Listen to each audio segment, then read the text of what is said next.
بسم الله الرحمن الرحيم. الحمد لله وكفى، والصلاة والسلام على عباده الذين اصطفى، خصوصا على أفضلهم وخاتم النبيين محمد الصادق الأمين وعلى آله وصحبه أجمعين. أما بعد، علماء عظام، اساتذہ کرام، مہمانان گرامی، محترم والدین، فارغ التحصیل علماء و حفاظ، عزیز طلبہ، جامعہ رحمانی کے تمام کارکنان اور اہل منگیر، السلام علیکم ورحمۃ اللہ وبرکاتہ۔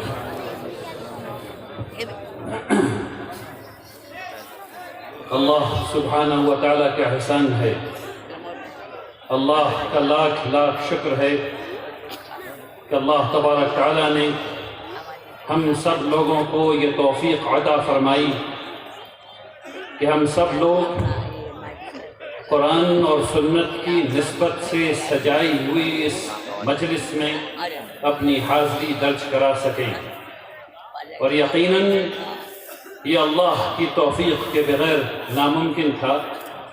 اس لیے شکر ہے اس ذات کا جس نے ہمیں توفیق دی کہ ہم اس کا شکر ادا کر سکیں۔ سبحان اللہ و بحمدہ، سبحان اللہ العظیم۔ اپنی بات شروع کرنے سے پہلے میں آپ کے سامنے ایک گزارش رکھنا چاہتا ہوں۔ ہمارے درمیان جامعہ رحمانی کے استاد حدیث حضرت مولانا جناب عبدالسبحان صاحب رحمانی اب نہیں رہے رحمۃ اللہ علیہ، اور آج ہمارے ایک مہمان جو کشن گنج سے تشریف لائے تھے، جناب اسیر الدین صاحب ابن محمد کلیم الدین صاحب، انہیں ہارٹ اٹیک آ گیا اور وہ بھی اس جہاں سے کوچ کر گئے۔ انا للہ و انا الیہ راجعون۔ یقیناً ہم سب لوگ اللہ کی جانب سے ہیں اور اسی جانب لوٹ جانا ہے۔ اللہ تبارک تعالیٰ ان دونوں حضرات اور تمام لوگ جو جا چکے ہیں ان کی مغفرت فرمائے، انہیں جنت الفردوس العالی میں جگہ نصیب فرمائے، آمین یا رب العالمین۔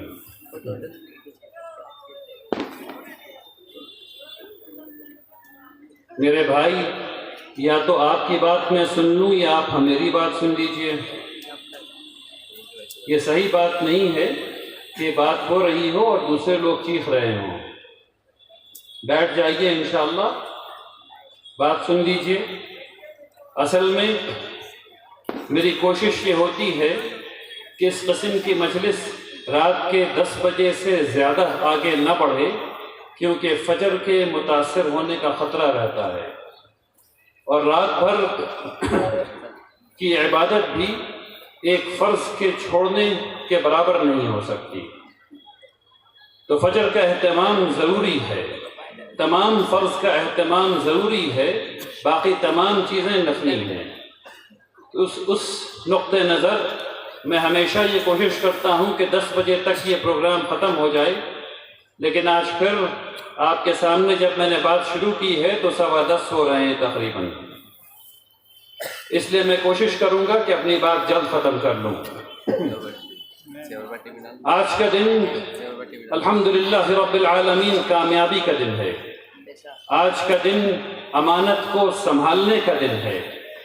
آج کا دن ہمیں یہ یاد دلاتا ہے کہ اللہ سبحانہ و تعالیٰ کی رضا کی خاطر جب ہم اللہ سبحانہ و تعالیٰ کے سامنے پوری عاجزی کے ساتھ دعا کرتے ہیں اور اس کے بعد عزم کے ساتھ کسی اچھے کام کو کرنے بیٹھتے ہیں اور پورے اخلاص کے ساتھ دن اور رات ایک کر دیتے ہیں، تو اللہ تبارک تعالیٰ اپنی رحمتیں نازل فرماتا ہے، اللہ تبارک تعالیٰ مشکلوں کو آسان فرما دیتا ہے، اور اللہ تبارک تعالیٰ کامیابیوں سے ہمکنار کرتا ہے۔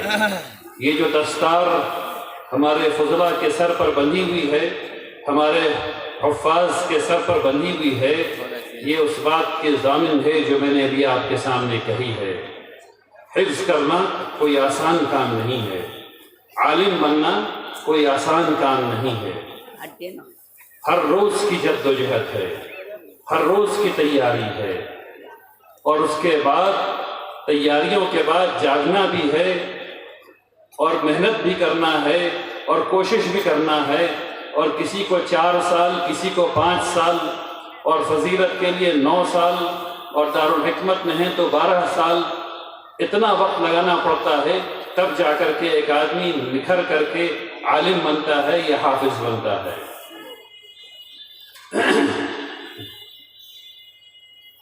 اس کامیابی کے پیچھے بہت سے لوگوں کا ہاتھ ہوتا ہے، اللہ تبارک تعالیٰ ان سب سے قبول فرمائے۔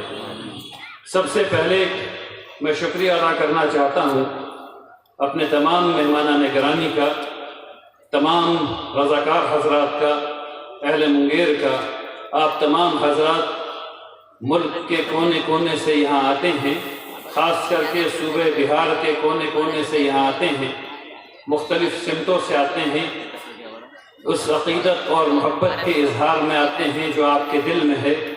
اور یہ صرف عقیدت اور محبت ہی نہیں ہے، یہ آپ کا تعلق ہے جو بانیان خانقاہ اور جامعہ سے ہے، جس کا ظہور آپ کے یہاں جب آپ آتے ہیں تو ہوتا ہے، اس تعلق کی تجدید ہوتی ہے۔ اللہ تبارک تعالیٰ آپ کے آنے کو قبول فرمائے، آپ کی محبتوں کو قبول فرمائے، آمین یا رب العالمین۔ بہت مبارکباد کے مستحق ہیں وہ والدین جنہوں نے یہ سوچا کہ ان کے گھر میں دین کا چراغ جلے، قرآن کا چراغ جلے، اور انہوں نے اپنے بچوں کو اس تعلیم کے لیے یہاں بھیجا۔ اللہ تبارک تعالیٰ آپ سے قبول فرمائے۔ ہم سب کو یہ احساس ہے کہ آپ نے کس طرح سے اپنے پیٹ کو کاٹ کر کے اپنی اولاد کو پڑھایا ہے۔ ہم سب کو اس بات کا احساس ہے کہ کس طرح آپ نے رات رات بھر جاگ کر کے اپنے بچوں کے لیے، خانقاہ رحمانی کے لیے، جامعہ رحمانی کے لیے، یہاں کے اساتذہ کے لیے دعائیں کی ہیں تاکہ آپ کے بچے حافظ ہو جائیں، آپ کے بچے عالم ہو جائیں۔ اور الحمدللہ رب العالمین، اللہ تبارک تعالیٰ نے آپ کی دعاؤں کو سن لیا۔ آپ بہت بہت مبارکباد کے مستحق ہیں۔ اللہ تبارک تعالیٰ آپ کے گھروں میں رزق عطا فرمائے اور آپ کی اولاد کو آپ کی آنکھوں کی ٹھنڈک بنا دے، آمین یا رب العالمین۔ بہت مبارکباد کے مستحق ہیں اس تعلیم کی اصل روح جنہیں ہم اساتذہ کرام کہتے ہیں۔ اللہ کا بے پناہ احسان ہے کہ اللہ تبارک تعالیٰ نے جامعہ رحمانی کو ایسے اساتذہ کرام عطا فرمائے ہیں جو صبح اور شام یہاں کے طلبہ کی فکر میں رہتے ہیں۔ ایک والد سے بڑھ کر وہ ان کی فکر کرتے ہیں، ان کی تربیت کرتے ہیں، ان کو وضو کرنا سکھاتے ہیں، ان کو نہانا سکھاتے ہیں، انہیں بیت الخلاء کا استعمال سکھاتے ہیں، انہیں حدیث بھی پڑھنا سکھاتے ہیں، انہیں قرآن بھی پڑھنا سکھاتے ہیں، انہیں معاملات کو سلجھانا سکھاتے ہیں، انہیں تجزیہ کرنا سکھاتے ہیں۔ یہ تمام چیز یہاں تک کہ چلنا سکھاتے ہیں اور کھیلنا سکھاتے ہیں، اور جب لڑائی ہو جائے تو کیسے اس کو حل کرتے ہیں وہ بھی سکھاتے ہیں۔ اللہ تبارک تعالیٰ آپ تمام اساتذہ کی بے پناہ قربانیوں کو قبول فرمائے، آمین یا رب العالمین۔ اللہ تبارک تعالیٰ آپ کے گھروں کو نور سے بھر دے، آمین یا رب العالمین۔ جامعہ رحمانی کی گاڑی کا چکا نہیں ہل سکتا اگر یہاں کے کارکنان، یہاں وہ لوگ جو پردے کے پیچھے رہ کر کے کام کرتے ہیں، وہ لوگ جو مطبخ میں کام کرتے ہیں، وہ لوگ جو آفس میں کام کرتے ہیں، وہ لوگ جو صفائی کرتے ہیں، اگر وہ ان کاموں کو چھوڑ دیں، ان کا کام پردے کے پیچھے ہوتا ہے، خاموش ہوتا ہے، اس لیے وہ نظر نہیں آتے۔ اس لیے ان کا میں 2 دفعہ شکریہ ادا کرتا ہوں۔ اللہ تبارک تعالیٰ آپ جس اخلاص سے کام کرتے ہیں، جس محنت سے کام کرتے ہیں، اللہ تبارک تعالیٰ آپ کو اس کا خوب بدلہ دے۔ اللہ تبارک تعالیٰ آپ کو حلال رزق عطا فرمائے، آمین یا رب العالمین۔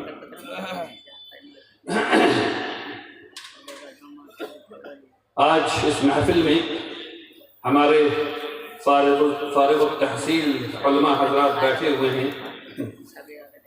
میں آپ سے یہ کہنا چاہتا ہوں کہ ماشاءاللہ آپ نے خوب تعلیم حاصل کی، اور وقت ہوتا تو میں آپ کی تعلیم کے مرحلے کے بارے میں بات کرتا، لیکن میں آپ سے صرف یہ کہنا چاہتا ہوں کہ آپ کے علم کا دروازہ یا آپ کے علم کی انتہا یہ نہیں ہے۔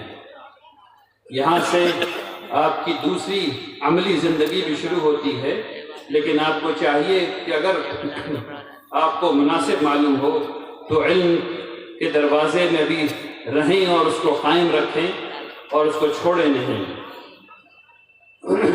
اس بات کو خوب یاد رکھیے۔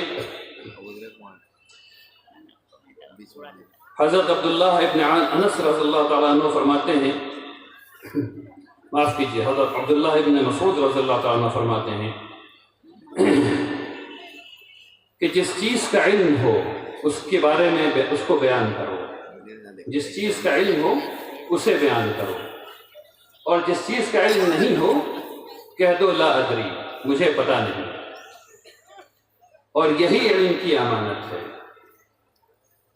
آپ نئے ہیں، آپ ابھی فارغ ہوئے ہیں، اس لیے شیطان ایک خاص پیرائے میں آپ کے پاس آئے گا اور آپ سے ایسا سوال کیا جائے گا جس میں آپ کو لگے گا کہ اگر آپ ابھی فوراً منہ توڑ جواب نہیں دے سکے تو بازی ہار جائیں گے۔ لیکن وہی وقت ہے، ابھی سے اپنے دل کی تربیت کیجئے کہ خدا نخواستہ ایسا وقت آ جائے تو آپ یہ کہہ سکیں کہ مجھے نہیں معلوم، اور یہی اچھی بات ہوگی۔ یہاں پر ابھی وہ لوگ جنہوں نے 2 سال تعلیم حاصل کی ہے عالم اور فاضل بننے کے بعد، جو ہمارے مفتیان حضرات ہیں، انہوں نے بہت محنت کی ہے۔ ان 2 سالوں میں انہوں نے 300 مختلف مسائل کو پڑھا ہے، سمجھا ہے، اس کی تحقیق کی ہے، اور اب وہ مفتی ہوئے ہیں۔ میں آپ سے یہ کہنا چاہتا ہوں، وقت کی قلت کی وجہ سے آپ کے لیے امام مالک رحمۃ اللہ علیہ کا واقعہ میں نقل کرنا چاہتا ہوں۔ ایک صاحب امام مالک رحمۃ اللہ علیہ کے پاس آئے مصر سے، اور 2 روایت ہے۔ ایک روایت میں ان کے پاس 40 سوالات تھے اور دوسرے میں 48، اور امام مالک نے اس میں سے 32 کے بارے میں کہا مجھے نہیں پتا۔ تو ان صاحب نے کہا آپ کیسے آدمی ہیں، میں تو آپ بہت بڑا عالم سمجھ رہا تھا، آپ تو یعنی میں مصر سے آیا ہوں اور آپ 32 کے بارے میں کہہ رہے ہیں کہ مجھے نہیں معلوم۔ انہوں نے کہا کہ اس سے خراب بات اور کیا ہو سکتی ہے کہ اگر مجھے نہیں معلوم اور میں کہہ دوں کہ مجھے معلوم ہے۔ تو نہیں معلوم کہنا بری بات نہیں ہے، لیکن میں آپ دونوں حضرات سے کہنا چاہتا ہوں کہ شریعت کے معاملے میں ایک دفعہ تو نہیں معلوم کہنا اچھا ہے، لیکن پھر اس کو سیکھنا ضروری ہے، تو ضرور سیکھیں انشاءاللہ۔ ہمارے حفاظ یہاں موجود ہیں، میں آپ سے کہنا چاہتا ہوں کہ آپ کو اللہ سبحانہ و تعالیٰ کے شکر کے بعد آپ کو اپنے والدین کا شکر ادا کرنا چاہیے۔ رسول اللہ صلی اللہ علیہ وسلم کی حدیث ہے، خیرکم من تعلم القرآن وعلمہ، تم میں سب سے بہتر وہ ہے جو قرآن پڑھے اور پڑھائے۔ آپ کے والدین کتنے نیک نیت ہیں، کتنے اچھے لوگ ہیں ماشاءاللہ، کہ انہوں نے آپ کے لیے بہتر سمجھا کہ آپ سب سے اچھے لوگوں میں شمار کیے جائیں، آپ قرآن پڑھیں اور پھر قرآن پڑھائیں انشاءاللہ۔ آپ کو اپنے والدین کا بہت بہت شکریہ ادا کرنا چاہیے، اور ان کی خدمت میں ہر وہ کام جو آپ کر سکتے ہیں انہیں کرنا چاہیے۔ آپ کو یہ بھی میں بتانا چاہتا ہوں کہ آپ کے والدین نے اور آپ کے لیے کیا کیا ہے۔ آخرت میں قرآن کریم کو ہر انسان کے لیے کھڑا ہونا ہے، یا تو وہ اس کے خلاف گواہی دے گا یا اس کے لیے گواہی دے گا۔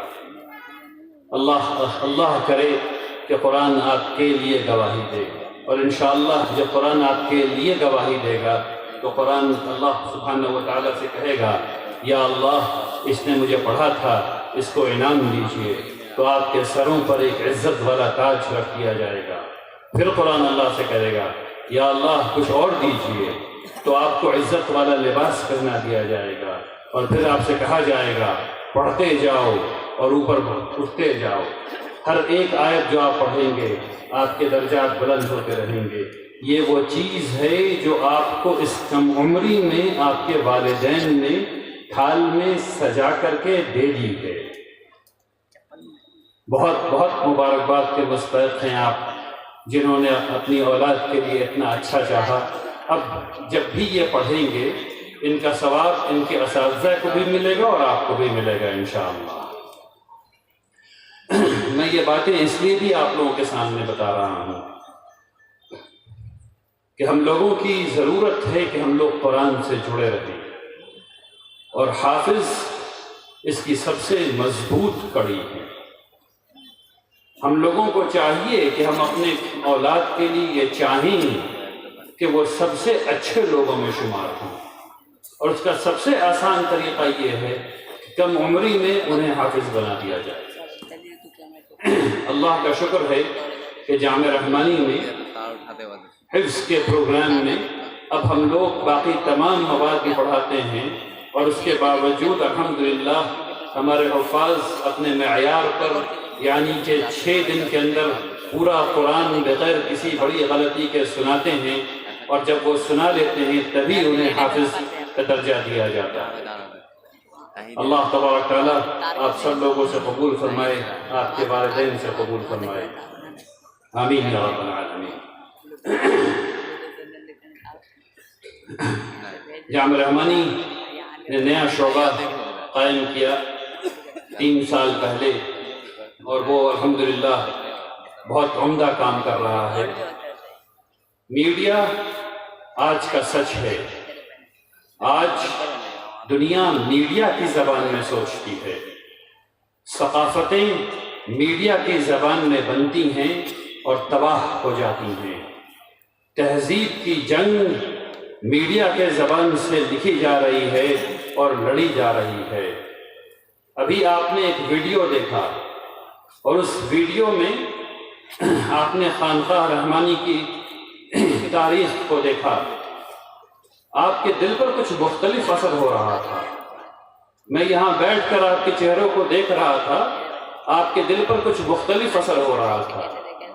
اگر اس پریزنٹیشن سے پہلے میں یہ بات کہہ رہا ہوتا تو آپ کو میری بات میں شاید اتنی صداقت محسوس نہیں ہوئی ہوتی۔ آج کا دور میڈیا کا دور ہے، میڈیا اسٹڈیز کا دور ہے۔ وہ 6 حضرات مبارکباد کے مستحق ہیں، اور میں امید کرتا ہوں کہ آپ رسول اللہ صلی اللہ علیہ وسلم کے اس حدیث پر ضرور عمل کریں گے۔ رسول اللہ صلی اللہ علیہ وسلم نے فرمایا کہ گناہ کے لیے یہ کافی ہے کہ جو سنو اس کو آگے بڑھا دو۔ گناہ کے لیے یہ کافی ہے کہ جو سنو اس کو آگے بڑھا دو، اور یہی میڈیا کا پہلا اصول ہے۔ اصول کیا ہے؟ جو سنو اس کو پرکھو، اس کو جانچو، اس کی تصدیق کرو، اور اس کے بعد پھر اس کو نشر کرو۔ مجھے آپ سے بڑی اچھی امیدیں ہیں۔ اللہ یہ 6 لوگ جنہوں نے اس میں ڈپلومہ حاصل کیا ہے، میں امید کرتا ہوں کہ یہ اسلام کے لیے 6 مینارے ثابت ہوں گے انشاءاللہ، آمین یا رب العالمین۔ اب میں آپ سے چند منٹ وقف کے موضوع پر بات کرنا چاہتا ہوں۔ وقف بالآیات، ہم لوگوں نے اس کو پڑھا اور پڑھ کر کے یہ سمجھا کہ یہ اللہ کی شریعت میں مداخلت ہے۔ رسول اللہ صلی اللہ علیہ وسلم نے ہم لوگوں کو وقف کرنا سکھایا، ان سے ہمیں یہ تعریف ملی کہ وقف کیا ہوتا ہے، واقف کیا ہوتا ہے، متولی کیا ہوتا ہے، اور منشا کیا ہوتی ہے، اور ان سب کی اسلامی تعریفات یعنی ڈیفینیشنز موجود ہیں۔ اور یہ جب وقف بل آیا تو اس سے یہ پتہ چلا کہ اس نے جو اسلام کی روح ہے وقف کی وہ ختم کر دی ہے، اور اس کو پراپرٹی مینجمنٹ کا ایک ادارہ بنا دیا ہے۔ وقف اسلام میں پراپرٹی مینجمنٹ نہیں ہے، وقف اسلام میں ایک معاشرے کی مالی ریڑھ کی ہڈی ہے۔ میں پھر سے کہہ دیتا ہوں، وقف اسلام میں پراپرٹی مینجمنٹ نہیں ہے، وقف معاشرے کی ریڑھ کی وہ ہڈی ہے جو اس کو مالی طور پر مضبوط کرتا ہے۔ یعنی اسلام میں جو وقف کا تصور ہے وہ اس طرح سے ہے کہ اگر کسی ایک جگہ پر مسلمان ہیں تو ایسے ادارے قائم کریں مسجد کے اطراف میں جس میں اس معاشرے کے بچے جب وہ پیدا ہوں تو وہاں وقف موجود ہو، چاہے وہ ڈاکٹر کی صورت میں موجود ہو، چاہے وہ نرس کی صورت میں موجود ہو، اور جب بچے بڑے ہوں اور مکتب جائیں تو وقف موجود ہو، تاکہ اگر والد کے پاس پیسہ نہیں ہو پڑھانے کا تو کوئی فرق نہیں پڑتا، اسلام کا علم کے ساتھ بے پناہ گہرا ربط ہے، اس لیے اس کے علم کا نظام بچپن سے موجود ہو، پھر چاہے والد کی استطاعت ہو یا نہیں ہو، اور وہ مکتب وقف کے ذریعے بنایا گیا ہو، اور اس میں استاذ کو جو تنخواہ مل رہی ہو وہ بھی وقف کے ذریعے بنایا گیا ہو، اور مکتب کی تعلیم کے بعد جب اسے مزید تعلیم کی ضرورت ہوگی تو وہ مدرسے میں جائے گا، اور مدرسہ بھی وقف کی جائیداد پر بنا ہوا ہو، اور اس کے اساتذہ کو بھی وقف کی جانب سے تنخواہ مل رہی ہو، اور اس کے بعد جب اسے جامعہ جانا پڑے یا اسے ڈاکٹر بننا پڑے یا اسے انجینئر بننا پڑے یا اسے کسی بھی ڈسپلن میں پڑھائی کرنا پڑے تو وقف موجود ہو جہاں وہ پڑھ سکے تاکہ وہ اپنی نہائی قوت تک پہنچ سکے۔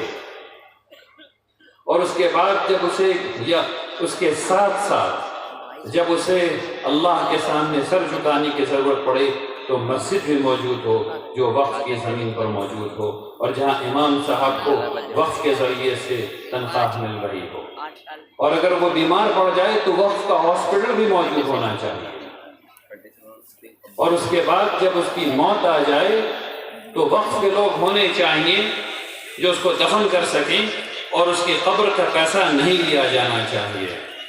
یہ وہ تصور ہے جو اسلام نے جس کی بیج رکھی، جس کو پروان چڑھایا، اور جو اس ملک میں بہت پھولا، بہت پھیلا، پھولا نہیں بہت پھیلا۔ صرف 150 سال پہلے کی بات ہے۔ آپ کے دادا نے آپ کو یہ بتایا ہوگا یا آپ کے پردادا نے آپ کے دادا کو بتایا ہوگا کہ اس مسجد کے لیے 20 گاؤں وقف ہے، اس مدرسے کے لیے 30 گاؤں وقف ہے، اس جگہ کے لیے 40 گاؤں وقف ہے، اور یہ آج بھی موجود ہے، یہ آج بھی موجود ہے۔ میں یہ بات آپ کے سامنے اس لیے کہہ رہا ہوں کہ اتنا بڑا اجتماع ہے، اگر ہم سب لوگ اس کی فکر کر لیں تو ہم سب لوگ مل کر کے جو ہے اس کو بچا بھی لیں گے اور نیا بنا بھی لیں گے انشاءاللہ۔ اب واپس جاتے ہیں وقف بل پر۔ وقف بل غیر شرعی تھا، وقف ایکٹ اس سے زیادہ غیر شرعی، اور جو فیصلہ آیا ہے سپریم کورٹ کا اس میں جو بات سمجھ میں آ گئی ہم لوگوں کے کہ وقف بائی یوزر رہ گیا اور پریکٹسنگ مسلمان کا تصور ختم ہو گیا، بالکل جھوٹ بات ہے، غلط بات ہے۔ وقف بائی یوزر ختم کیا جا چکا ہے، صرف وہ جائیدادیں جو ابھی وقف بورڈ میں رجسٹرڈ ہیں، صرف اگر وہ وقف بائی یوزر کے زمرے میں ہیں تو صرف وہ رہتی ہیں باقی کچھ نہیں رہتا ہے. اور بہار کے وقف بورڈ میں کل ملا کر کے 2900 جائیدادیں رجسٹرڈ ہیں، زیادہ سے زیادہ. بہار میں 2011 کے سروے کے مطابق 44,000 گاؤں ہیں، اور اس کے بعد میں سروے جو ریلیز نہیں ہوا اس کی اڑتی خبر یہ آئی ہے کہ 66,000 گاؤں سے زیادہ ہیں. تو 66,000 کو چھوڑ دیتے ہیں، 44,000 گاؤں کے بارے میں بات کر لیتے ہیں. ان 44,000 گاؤں میں مسلمان رہتے تو ہیں یا نہیں رہتے ہیں؟ ہاں یا نہیں؟ تو مرتے بھی ہوں گے یا مسلمان نہیں مرتے؟ مرتے ہیں نا بھائی. تو دفن بھی ہوتے ہوں گے، کیونکہ مسلمان بہائے تو جاتے نہیں ہیں ندی میں، یا جلائے بھی نہیں جاتے ہیں، تو دفن ہوتے ہیں. تو ان 44,000 گاؤں میں ایک قبرستان تو ہوگی. رجسٹرڈ کتنا ہے؟ 2900. قبرستان کتنی ہے کم سے کم؟ اچھا، شہر کے بارے میں میں نے بات ہی نہیں کی ہے. پٹنہ، مظفر پور، منگیر، یہ سب شہر جو ہے اس کو چھوڑ دیا ہے. 207 شہر ہیں، ان کو چھوڑ دیا ہے. تو جہاں مسلمان رہتے ہوں گے وہاں مسجد تو ہوگی ایک نہ ایک. تو 44,000 مسجد ہو گئی. وہاں مکتب تو ہوگا ہی، وہاں چاپا کل تو ہوگا ہی. ابھی میں نے کوئی اور عیدگاہ کی بات نہیں کی ہے. ابھی میں نے اسکول کی، کالج کی، لائبریری کی، یونیورسٹی کی، کسی کی بات نہیں کی ہے. ہاسٹل کی، دارالاقامہ کی کوئی اور بات نہیں کی ہے. مدرسے کی کوئی بات نہیں کی ہے. تو 1,22,000 تو ایسے ہو گیا بغیر کسی چیز کو جوڑے ہوئے. اب بتائیے کوئی وقفہ یوزر کی چیز بچ رہی ہے؟ نہیں. یہ کھیل ہے، اور آپ کو یہ جاننا چاہیے کہ جمہوریت میں کھیل کیسے کھیلتے ہیں. اگر آپ بیدار نہیں ہیں تو آپ نہیں ہیں. میں جملے کو دوبارہ کہہ دیتا ہوں، اگر آپ بیدار نہیں ہیں تو آپ نہیں ہیں. آپ کو جو بات میں نے ابھی بتائی ہے، یہ گاؤں قریہ قریہ پہنچانا ہے، شہر پہنچانا ہے، تاکہ لوگ بیدار رہیں. یہ چیز احتجاج کے بغیر ختم نہیں ہو رہی. احتجاج ہونا ہی ہوگا، تب یہ چیز ختم ہوگی. سپریم کورٹ نے جو عبوری فیصلہ دیا ہے اس میں بھی احتجاج کرنا ہے. کس طریقے سے؟ ابھی جو یہ بات کہی جا رہی ہے کہ وقف بورڈ میں رجسٹر کرا لو، صحیح بات ہے. میں اس کو آپ کو سمجھانے کی کوشش کرتا ہوں. ہم لوگ کہہ کیا رہے ہیں؟ ہم لوگ یہ کہہ رہے ہیں کہ ایک بالعموم شرعی ایکٹ تھا 1995 کا، جس میں وقف کی، واقف کی، منشا کی اور متولی کی تعریفات اسلامی تھیں. اور وقف ایکٹ 2025 میں یہ سب غیر اسلامی ہیں. اس میں کوئی شبہ نہیں ہے. ہم یہ کہہ رہے ہیں کہ وہ جائیدادیں جو رجسٹرڈ ہیں، جو کروائی گئی تھی اس فکر کے ساتھ کہ یہ ایکٹ شرعی ہے 1995 کا، اس کے ذریعے وہ ان جائیدادوں کو اب رجسٹر کرا لو ایک غیر شرعی ایکٹ میں.